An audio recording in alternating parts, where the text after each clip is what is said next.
11 কোটি নাগরিকের এনআইডির ব্যক্তিগত তথ্য ফাঁস ও বিক্রির অভিযোগে রাজধানীর কাফরুল থানায় করা মামলায় তথ্য ও যোগাযোগ প্রযুক্তি মন্ত্রণালয়ের সাবেক সিনিয়র সচিব NM জিয়াউল আলমকে 2 দিনের রিমান্ডে নেওয়া হয়েছে।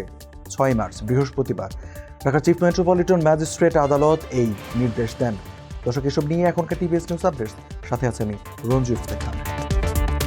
ঢাকার সিএমএম আদালতে আসামিকে তুলে 10 দিন রিমান্ডে নেওয়ার আবেদন করে মামলার তদন্ত সংস্থা সিআইডি। শুনানি শেষে বিচারক 2 দিনের রিমান্ডের আদেশ দেন।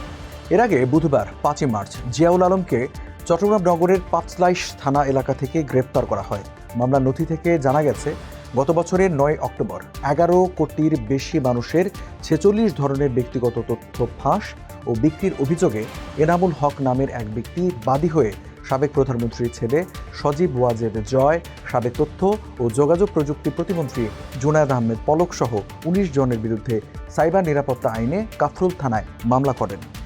এজাহারে বলা হয়েছে, জয় ও পলক একটি সংগঠিত সিন্ডিকেটের মাধ্যমে নাগরিকদের এনআইডির তথ্য বিক্রির সুবিধা নিয়ে ক্ষমতার অপব্যবহার করেছেন।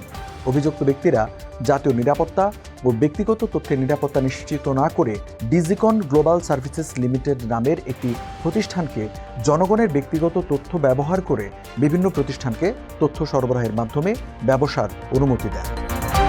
এসব তথ্য দেশি বিদেশি প্রায় 182টি সরকারি বেসরকারি প্রতিষ্ঠানের কাছে বিক্রি করার তথ্য পাওয়া গেছে। তৃতীয় পক্ষের কাছে তথ্য পাচার হওয়ায় বাংলাদেশের জনগণের মধ্যে নিরাপত্তাহীনতা ও অস্থিরতা সৃষ্টি করে অপরাধ করেছেন আসামিরা। দর্শক, এই ছিল এখনকার টিভিএস নিউজ আপডেট। আর সংবাদের বিশ্লেষণ জানতে টিভিএস এর সাথে থাকুন।